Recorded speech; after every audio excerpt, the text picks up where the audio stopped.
রব্বুল আলামিন আলেম ওলামা সকলে ওনাকে মহব্বত করতেন, ইসলামের পক্ষে কাজ করেছেন। মাওলা রব্বুল আলামিন ওনার ভালো কাজগুলোকে ওসিলা করে ওনার কবরটাকে জান্নাতের বাগিচা বানাইয়া দাও।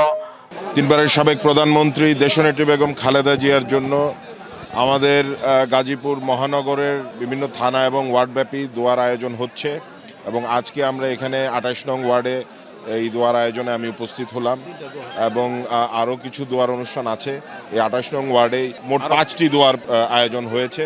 আমি সকল স্থানে ইনশাল্লাহ যাব এবং এছাড়াও আমাদের আগামী এক সপ্তাহ শোক ঘোষণা করা হয়েছে আমাদের দল থেকে এবং আমরা আমাদের নেতাকর্মীদেরকে সাথে নিয়ে আমাদের নেত্রীর জন্য দোয়ার আয়োজন করছি সব জায়গায়।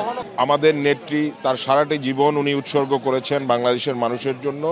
উনি লড়াই সংগ্রাম করেছেন এদেশের মানুষের জন্য। তার প্রমাণ আপনারা পেয়েছেন যে ওনার জানাজায় কোটি মানুষ ওখানে উপস্থিত হয়েছে। নায়াসিনামাইড ও স্যালিসাইলিক সমৃদ্ধ লিলি ফেস ওয়াশ যা ফেসের ডেড স্কিন সেল দূর করে দেয় দ্বিগুণ ফাস্টার ব্রাইটেনিং ছিল, যেটা বাংলাদেশ শুধু নয় পৃথিবীর মধ্যে স্মরণীয় হয়ে থাকবে। এ ধরনের জানাজা আমি আমার লাইফ টাইমে কখনো দেখিনি, আপনারাও দেখেছেন কিনা আমি জানি না। তো আপনার পুরো ঢাকা শহরটি ওনার জানাজা স্থল হয়ে গিয়েছিল, পরিণত হয়েছিল। তো এই যে মানুষের ভালোবাসা এবং এত গৌরব সম্মান নিয়ে উনি যে বিদায় নিলেন আমাদের কাছ থেকে, মহান আল্লাহ তাআলা ওনাকে বেহেশত নসিব করুক। তিনি ছিলেন এই দেশের নেত্রী, তিনি ছিলেন জনবান্ধব। তিনি সবসময় এই জাতিকে নিয়ে চিন্তা করতেন। তিনি সবসময় ভাবতেন এই দেশকে কিভাবে উন্নতি করা যায়, দেশে কিভাবে ভবিষ্যৎ ভালো হয়। তিনি কোনো সময় দেশকে কোনো দেশের তাবেদার করতে চাননি।